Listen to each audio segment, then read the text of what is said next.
வணக்கம். மாலை முரசு செய்திகளை விரிவாக பார்ப்பதற்கு முன் தலைப்புச் செய்திகள்.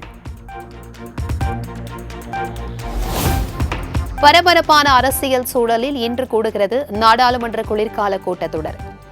ஒரே நாடு ஒரே தேர்தல், வக்ஃப் வாரிய சட்டத்திருத்தம் உள்ளிட்ட 16 மசோதாக்களை தாக்கல் செய்ய மத்திய அரசு திட்டம்.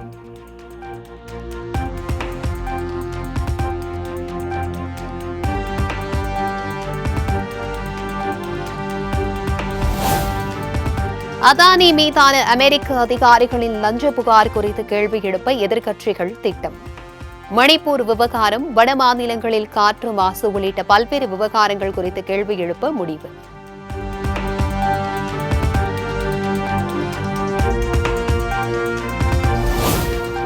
மத்திய அரசின் இந்தி திணிப்பு, அதானி முறைகேடு விவகாரத்தை நாடாளுமன்றத்தில் திமுக எழுப்பும்.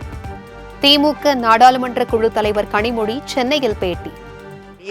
இந்தியா கூட்டணியின் தலைவர்கள் கூட்டத்திலும் சில கருத்துக்கள் சொல்லப்பட்டு அது பரிசீலனைக்கு ஆளாக்கப்பட்டு அதற்கு பிறகு அதுவும் எடுத்துக்கொள்ளப்படும். அதனால முதலமைச்சர் அவர்களோட அவங்களையும் கலந்து ஆலோசித்து அந்த கருத்துக்களையும் முன்வைத்து நிச்சயமாக அங்கே இருக்கக்கூடிய நாடாளுமன்ற கூட்டத்தொடரிலே இந்த பிரச்சனைகளை எழுப்புவோம்.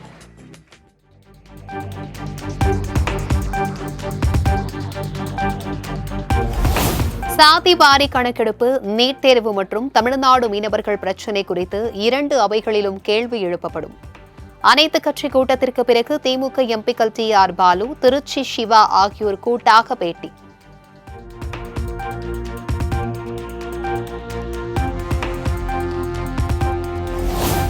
நாடாளுமன்ற குளிர்கால கூட்டத்தொடரை சுமூகமாக நடத்த ஒத்துழைக்க வேண்டும். டெல்லியில் நடந்த அனைத்து கட்சி கூட்டத்தில் மத்திய அரசு வலியுறுத்தல்.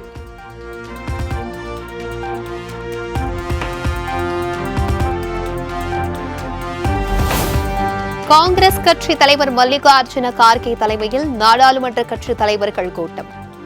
நாடாளுமன்ற கூட்டத்தொடரில் எழுப்ப வேண்டிய முக்கிய பிரச்சினைகள் குறித்து இன்று முக்கிய ஆலோசனை.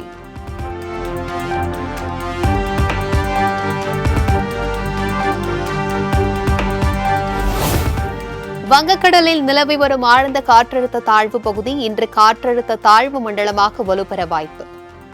நாளை ஆழ்ந்த காற்றழுத்த தாழ்வு மண்டலமாக மாறக்கூடும் எனவும் இந்திய வானிலை ஆய்வு மையம் தகவல்.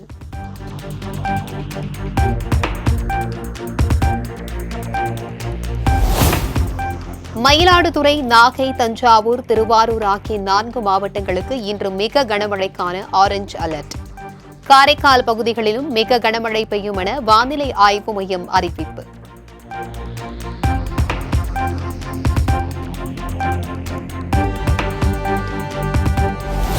நாளை முதல் 3 நாட்கள் டெல்டா மாவட்டங்களில் அதி கனமழைக்கான வாய்ப்பு. சென்னை வானிலை ஆய்வு மையம் அறிவிப்பு.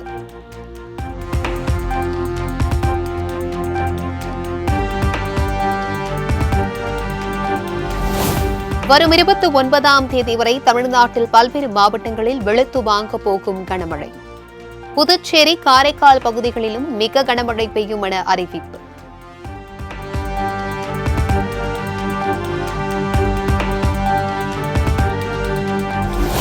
சாதி, மதம் மற்றும் அந்நிய மொழிகளால் பண்பாட்டு தாக்குதல் நடத்தப்பட்டாலும் நிலைத்து நிற்கிறது தமிழ் மொழி. தமிழின் வலிமையும் தமிழ்நாட்டு பண்பாடும் தான் அதற்கு காரணம் என முதலமைச்சர் மு.க. ஸ்டாலின் பெருமிதம். இசையிலும் தமிழ் ஒலிக்கணும், செழிக்கணும். இடையில சாதி, மதம்னு அந்நிய மொழிகள் மூலமா பல்வேறு பண்பாட்டு தாக்குதல் நடந்தாலும் எல்லாத்தையும் தாங்கி தமிழும் தமிழினமும் தமிழ்நாடும் நின்று நிலைக்க தமிழின் வலிமையும் நம்ம பண்பாட்டின் சிறப்பும் தான் காரணம்.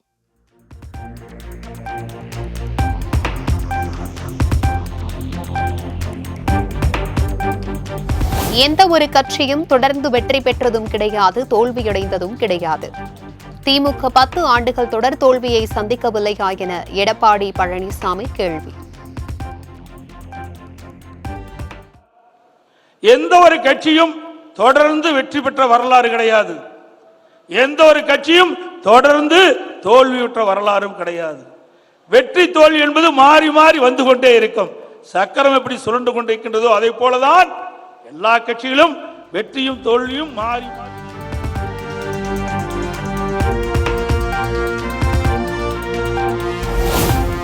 கோவில் ஆக்கணம் வணங்கிய அதிமுக அலுவலகத்தை சிலர் இடிக்க முயன்றார்கள் என ஓ பன்னீர்செல்வம் மீது எடப்பாடி பழனிசாமி மறைமுக விமர்சனம்.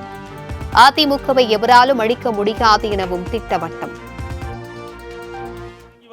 அந்த கட்டிடத்தையே சில பேர் உள்ளே நுழைந்து சேதப்படுத்திய காட்சியும் நாம் தான் பார்த்தோம். யாரிடத்தில் இந்த கழகத்தை ஒப்படைத்தால் இந்த கழகம் வலுப்பெறும், ஆட்சி தொடரும் என்று எண்ணி ஒப்படைத்தார். அந்த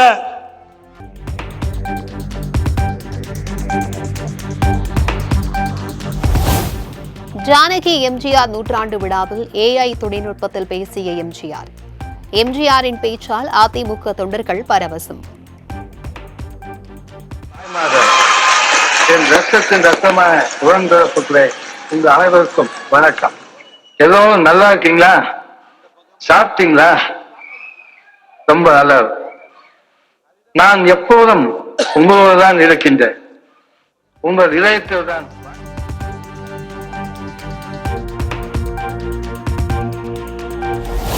அதிமுகவின் பிரமாஸ்திரமான இரட்டை இலை முடக்கப்பட்ட போது அதனை மீட்டெடுக்க உன்னத நோக்கத்தோடு விட்டுக் கொடுத்தவர் ஜானகி. அதிமுக சார்பில் நடைபெற்ற ஜானகி எம்ஜிஆர் நூற்றாண்டு விழாவில் காணொலி மூலம் கலந்து கொண்டு ரஜினிகாந்த் பேச்சு. ரெட்டையில முடக்கப்பட்டு அது கம்ப்ளீட்லி ஏடிஎம்கே ஒரு பிரம்மாஸ்திரம்.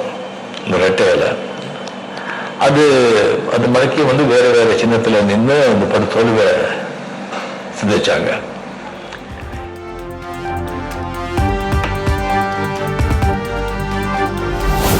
தமிழ்நாட்டில் கூட்டணி வைக்காமல் திமுக, அதிமுக கட்சிகள் வெற்றி பெற முடியாது.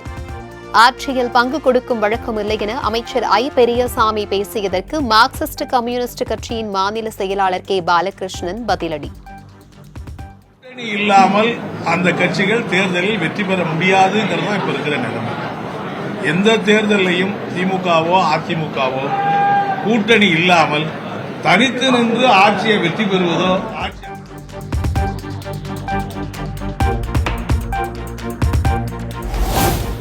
துணிச்சல் இருந்தால் எந்த கட்சி பணம் கேட்டது என கூறுங்கள். திராவிடம் பணம் வாங்கிக் கொண்டு கம்யூனிஸ்டுகள் கூட்டணி வைப்பதாக பேசிய திண்டுக்கல் சீனிவாசனுக்கு முத்தரசன் சவால். துணிச்சல் இருந்தால் இது எந்த கட்சி என்பதை பகிரங்கமாக சொல்ல வேண்டும். 20 சீட்டு கேட்ட கட்சி எந்த கட்சி, 200 கோடி ரூபாய் பணம் கேட்டது எந்த கட்சி என்று சொல்ல வேண்டும். அதற்கு பிறகு அடுத்த நாள் என்னையா இப்படி தப்பாக உளறிட்டு இருக்கேன்னு அவங்க கட்சியில் உள்ளவங்க சொல்லியிருப்பாங்கல்ல, என்ன இப்படி தப்பாக உளற, கூட்டணியே சேர விட மாட்டேன் போல இருக்கேன்னு ஏதாவது சொல்லியிருப்பாங்க. அதை கட்டு அடுத்த நாள் பிரச்சனை என்ன சொல்கிறாருன்னா, நீங்கள் சொன்னது மாதிரி நான் திருத்திய உண்மையாக சொல்கிறேன். இந்திய கம்யூனிஸ்ட் கட்சிக்கு 15 கோடியும், மார்க்சிஸ்ட் கட்சிக்கு 10 கோடியும், கொங்கு மக்கள் கட்சிக்கு 10 கோடியும் தேர்தலில் திமுக பணம் கொடுத்தது அப்படிங்கிற இது ஒன்றும் பெரிய ரகசியம் கிடையாது.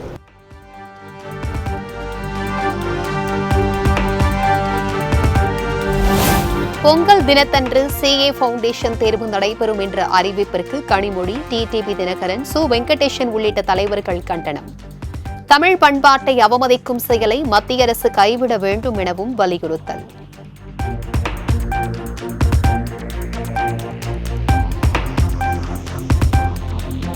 எதிலும் எப்போதும் தமிழ் விரோத பிரச்சாரம் சிலருக்கு பழக்கமாகிவிட்டது.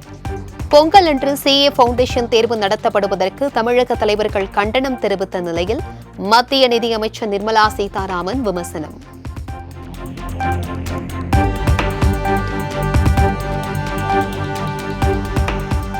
கோவில் நுழைவு என்பது அடிப்படை உரிமை. அந்த அடிப்படை உரிமைக்கு எதிரான செயல்பாட்டை கண்டித்துதான் பாடல் உருவாக்கப்பட்டது.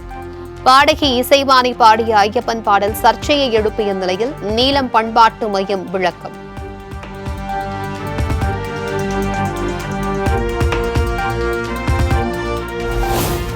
முதலமைச்சர் மு க ஸ்டாலினுக்கு சவால் விடும் நெல்லை மாநகராட்சி திமுக கவுன்சிலர் பவுல்ராஜ். உள்ளாட்சியில் மட்டும் இல்லை, தமிழகத்திலும் நல்லாட்சி தரவில்லை என பகிரங்க குற்றச்சாட்டு. தமிழக ஆட்சி நல்லாட்சி இல்லை என்பதை தெரியப்படுத்தவே இத்தகைய போராட்டங்கள் நடைபெறுகிறது. மரியாதைக்குரிய எங்க அண்ணன் உதயநிதி அவர்கள் துணை முதல்வராக பதவியேற்ற அன்று அவருக்கு வாழ்த்து தெரிவித்துவிட்டு, நீங்கள் என்னை தற்காலிகமாக நீக்கிறீர்கள், நான் நிரந்தரமாக விலகிக் கொள்கிறேன் என்று நான் வெளியே வந்துள்ளேன். இனி மக்கள் விரோத செயல்பாடுகளுக்கு என்னுடைய எதிர்ப்பு குரல் வலுவாக.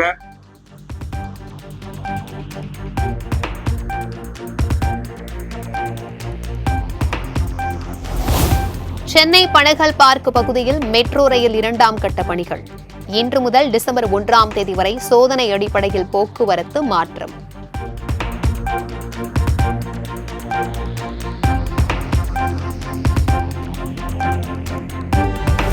மகாராஷ்டிராவில் ஏக்நாத் ஷிண்டே அஜித் பவாருக்கு துணை முதலமைச்சர் பதவி வழங்கிவிட்டு முதலமைச்சர் பதவியை தக்க வைக்கிறது பாஜக. தனிப்பெரும் கட்சியாக உருவெடுத்துள்ள நிலையில் பாஜக அதிரடி திட்டம்.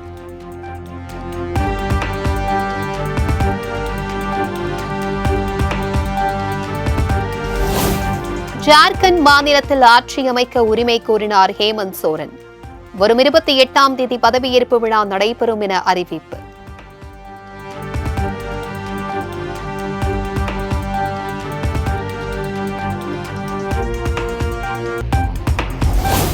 ஆஸ்திரேலியாவிற்கு எதிரான பாட்டர் கவாஸ்கர் கோப்பை தொடரில் முதல் டெஸ்ட் போட்டியில் வெற்றியை நோக்கி இந்திய அணி. 3வது நாள் ஆட்ட நேர முடிவில் 19 ரன்களுக்குள் 4 விக்கெட்டுகளை இழந்து ஆஸ்திரேலியா தடுமாற்றம்.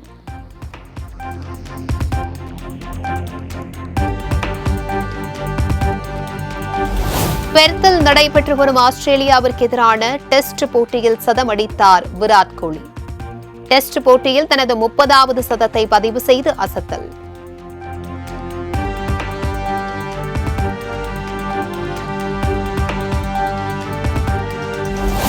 ஆஸ்திரேலிய மண்ணில் அதிக சதங்கள் அடித்த வெளிநாட்டு வீரர் என்ற சாதனையை படைத்தார் விராட் கோலி. டெஸ்ட் போட்டிகளில் ஒரு குறிப்பிட்ட அணிக்கு எதிராக அதிக சதங்கள் அடித்த இந்திய வீரர்கள் பட்டியலில் 3வது இடம்.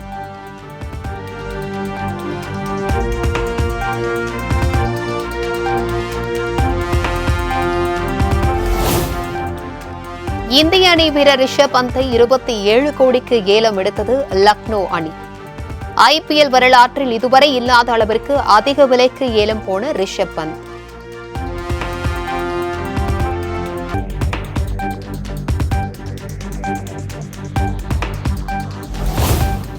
இந்திய வீரர் ஸ்ரேயஸ் ஐயரை 26 கோடியே 75 லட்சத்திற்கு ஏலம் எடுத்த பஞ்சாப் அணி. இந்திய வீரர் ஷர்தீப் சிங்கும் 18 கோடிக்கு ஏலம்.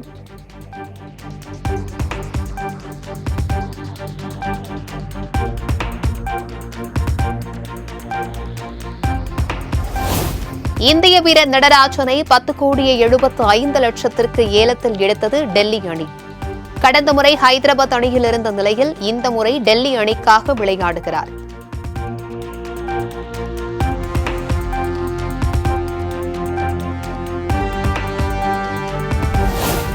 ஆல்ரவுண்டர் அஸ்வினை 9 கோடியே 75 லட்சத்திற்கு ஏலத்தில் எடுத்தது சென்னை சூப்பர் கிங்ஸ் அணி. 9 ஆண்டுகள் இடைவெளிக்கு பிறகு மீண்டும் சிஎஸ்கே அணிக்கு திரும்புகிறார் அஸ்வின்.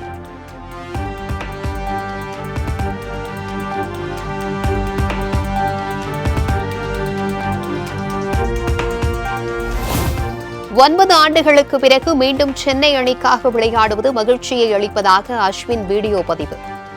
சென்னை அணியில் விளையாடியதுதான் தனது இன்டர்நேஷனல் கெரியரில் சாதனை படைக்க உதவியதாக உருக்கம்.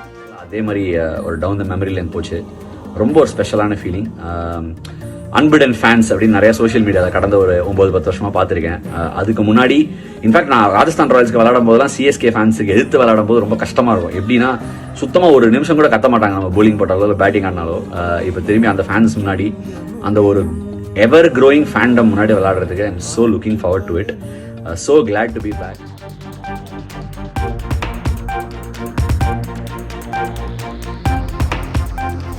இரண்டாவது நாளாக இன்று மீண்டும் நடைபெறுகிறது ஐபிஎல் கிரிக்கெட் தொடர்களுக்கான வீரர்கள் ஏலம்.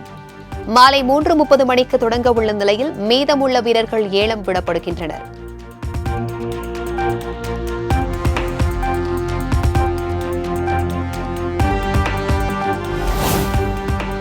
ப்ரோ கபடி லீக் ஆட்டத்தில் பெங்கால் வாரியர்ஸ் அணியை வீழ்த்தி புனேரி பால்டன் அணி அபார வெற்றி.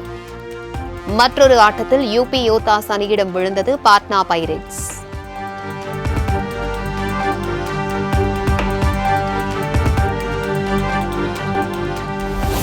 ரஹ்மான் மீது அவதூறு பரப்பாதீர்கள், அவர் உலகிலேயே அற்புதமான மனிதர். மனைவி சாய்ரா பானு ஆடியோ மூலம் விளக்கம்.